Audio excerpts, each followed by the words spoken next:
Python has a special function to tell us the data type of any value, which is the type function.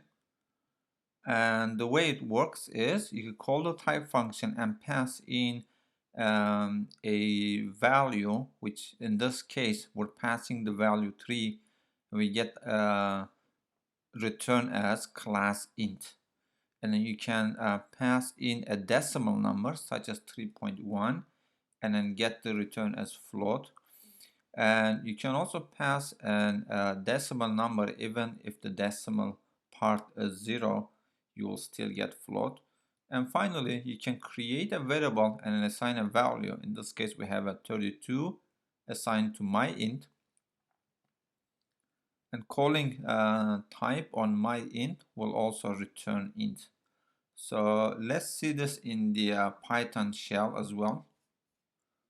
So here I am in my Mac terminal and I'm going to run Python and I'm going to use the type function to type certain values.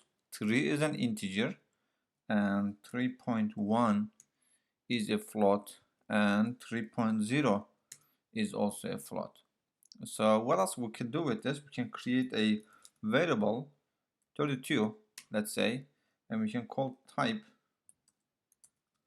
on 32 or x in this case, and then x is an integer data type and it holds an integer. However, notice what I can do in Python. I can reassign a value to x. This time let's make it 32.0.